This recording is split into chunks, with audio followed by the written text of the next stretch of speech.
Hey everyone, my name is Distanced, and today I'm glad to be once again teaming up with Paradox Interactive to bring you another tutorial on realistic city services. Last time we took a look at electricity, and today we're going to be looking at water. Now generally speaking, it's very easy to take care of your city's water demand by throwing some pumps and advanced wind turbines in the corner of the map. Sometimes you can even get a bit fancy and maybe add some vanilla treatment plants, but while I can appreciate the sentiment, it's not really the best solution. Building a plant that reflects the way water is treated in real cities adds a good amount of realism to any city you might have in the game. As always, I use plenty of references for this build. Fortunately, treatment plants for the most part follow a simple and repetitive design. Sewage treatment plants are recognizable from the large clarifiers and aerating pools that treat wastewater before it is discharged. Aerators and clarifiers are usually arranged in a grid-like pattern to allow for easy capacity upgrades.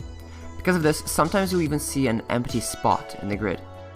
Ronix's water treatment set is great for this, as the models are very nicely detailed and the clarifier even turns.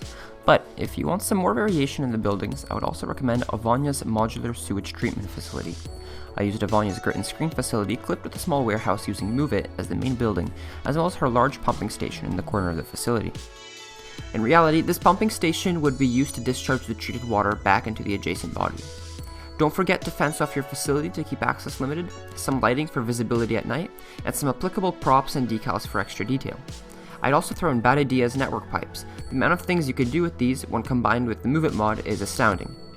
That'll take care of the sewage side of things, but the approach when it comes to tap and drinking water is a little different. Tap water is pumped into a treatment or purification plant before distribution, but the designs of these vary. Again, the complex should be built near a body of water, as that is the source it would be pumping from. The water source should be fresh water rather than seawater, as desalination is expensive and is not used as drinking water. I like to base my plants off of the Canadian design, as these are usually fairly simple industrial looking buildings, and some warehouses from the workshop placed with the Rico mod, along with some pipes and Avonya's pumping stations, get us a pretty decent looking plant. Something to note is that the warehouses in the middle don't have road access. I didn't actually need them to function as warehouses either, so I converted them into procedural objects with the Procedural Objects mod. This likely won't be enough for your city though. Place a medium pumping station in dense portions of your city and a small pumping station in rural or suburban areas. These would function to keep water pressurized between the treatment plant and the recipient, but in the game they'll supply you with some more water. The nice thing about these pumps is that they don't require a water source, which means you have a lot of versatility when it comes to placement. Detailing these is pretty simple, as the sites themselves are kept basic. Some paved area for vehicles, a fence and gate around the perimeter, and some foliage around the buildings.